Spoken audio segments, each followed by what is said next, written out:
तो हम दोनों वर्किंग है, ये सॉफ्टवेयर में, मैं मैकेनिकल में हूँ, तो it is the mid place for अस। हमारे लिए बीच का प्लेस है पुणे का, यहाँ से चाकन भी 15 किलोमीटर है, हिंजीवाड़ी भी है। तो ये मैंने जब एनालिसिस किया तो it is a mid place for us, so that's why I choose, then we see the quality of the house, it is good. आपल्याला जर कमर्शियल वगैरे एवढं जवळ असल्यामुळे ना बाकीच्या गोष्टी आपल्याला सोयीच्या आहे सगळ्या.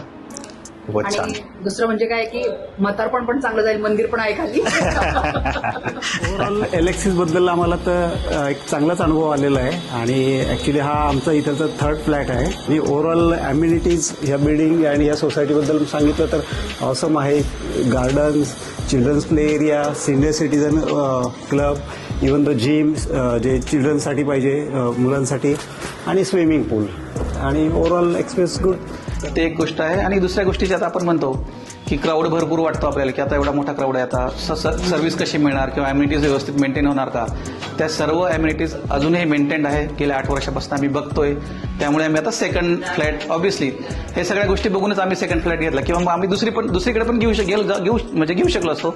पण त्या गोष्टी आम्हाला नाही वाटलं की ठीक आहे इथेच व्यवस्थित आहे, तर आपण इथे दुसरा फ्लॅट घेण्यासाठी काही हरकत नाही.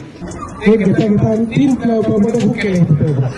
आम्हाला इतकं आवडलं, एवढे इतकं आवडलं, स्पेशल आवडले, तुला भाऊ मुलांना फ्री इतकं आवडलं, त्यामुळे आम्ही इथं 25 फ्लॅट बुक केले.